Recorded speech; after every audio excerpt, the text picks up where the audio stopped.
पटना छजूभाग स्थित भाकपा माले ने संवाददाता सम्मेलन का आयोजन किया। वहां पर मौजूद माले महासचिव दीपांकर भट्टाचार्य ने जमकर नीतीश कुमार पर तंज कसा। उन्होंने कहा कि राजनीति के नाम पर नीतीश जी ने बहुत गंदा खेल खेला है। सरकार ने सिर्फ और सिर्फ बेरोजगारी फैलाई है, न महिलाओं की सुरक्षा है, न ढंग का शिक्षा, तो क्या नाम की सरकार है। उन्होंने कहा कि सरकार बदलो, बिहार बदलो। उन्होंने मोदी पर कटाक्ष करते हुए कहा कि मोदी के अच्छे दिन के नारे बस में मजाक है। उन्होंने कहा कि हमारी पार्टी बनती है तो एक नया बिहार बनाएंगे, रोजगार का अधिकार देंगे, कृषि विकास और किसानों की बेहतरी के लिए नया नियम निकालेंगे। हमारी पार्टियों के जितने भी कार्यकर्ता हैं वो सारे के सारे जनता के करीब होंगे और हर समस्या का हल निकालेंगे। बता दें, इस सम्मेलन में पोलित ब्यूरो के सदस्य कविता कृष्णन, वरिष्ठ नेता केडी यादव, किसान महासचिव राजा राम सिंह यादव मौजूद थे। प्रतिशत से ज्यादा वो खर्च उनका निजी खर्च बन जाता है, वो सरकार कोई खर्च उसके लिए नहीं करता। तो ये फ्री में लोगों को मिलना चाहिए, बिल्कुल गारंटी होनी चाहिए, ताकि एक मनरेगा भी लोगों को लगे कि कुछ वायबल है। दूसरा, इसी तर्ज पर शहरी बेरोजगारों के लिए भी एक रोजगार गारंटी कानून चाहिए और बेरोजगारों के लिए भत्ता चाहिए। जो हम समझते हैं कि इस दिशा में पूरे देश में ही कदम बढ़ाने की ज़रूरत है और बिहार में भी आने वाले दिन में इस दिशा में काम करना होगा। इस तरीके से पलायन पर रोक लगे।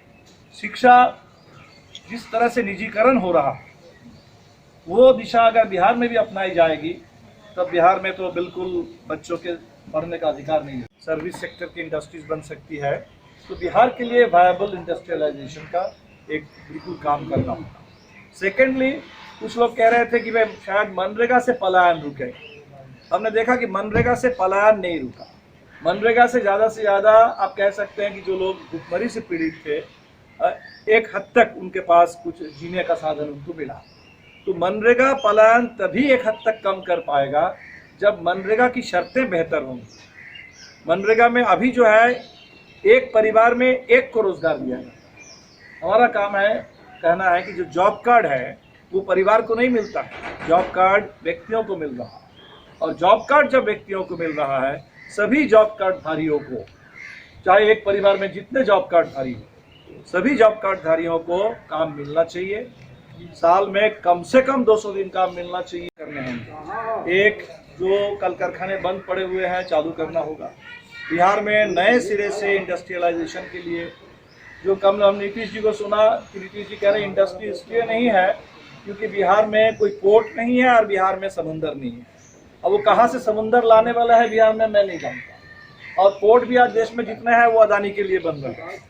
तो ये बहाना कि बिहार में पोर्ट नहीं है और बिहार में समुंदर नहीं है और इसलिए बिहार में कोई इंडस्ट्रियलाइजेशन नहीं हो सकता है, ये भी बहुत बड़ा एक झूठ है। बिहार में भी इंडस्ट्री थी, इंडस्ट्री आज भी बन सकती है जो कृषि आधारित हो, जो रोजगारोन्मुख हो और जिससे बिहार के लोगों को रोजगार मिले पार्ट से। और वो अतीत की बात कह करके कभी 70 साल, कभी 30 साल, कभी 45 साल कुछ कह करके लोगों को गुमराह कर रहे हैं। तो लोगों को अतीत से मतलब नहीं है, अभी लोगों को वर्तमान से मतलब है, वर्तमान के सवालों का हल चाहिए। लोगों को भविष्य से मतलब है कि बिहार आने वाला दिन का वो एक बेहतर बिहार बने, एक आम जनता का बिहार बने और नौजवानों को, किसानों को, गरीबों को, खेत मजदूरों को, महिलाओं को अपना हक मिले। इसके लिए हम कोशिश करेंगे और आप सबसे हम यही अपील करेंगे कि आप लोग भी इस चुनाव में ये जो जन आंदोलन चल रहा है, जनता की जो उम्मीद जगी है, इसको थोड़ी जगह दे और इस चुनाव में ये सिर्फ सत्ता पक्ष नहीं बल्कि पूरे जनता का जो पक्ष है वो भी मीडिया के माध्यम से बिहार और पूरे देश भर में पहुंचे। बस इसी अपील के साथ और ये कहते हुए कि आप मीडिया का भी जो हक है, क्योंकि आज खतरे में मीडिया भी है, तो सारे बोलने की आज़ादी, लिखने की आज़ादी, रिपोर्ट करने की आज़ादी खत्म हो रही है और बहुत सारे पत्रकार को हमें मालूम है कि किस तरह से उनको जेल में डाला जा रहा है, उनकी आज़ादी छीन रही है।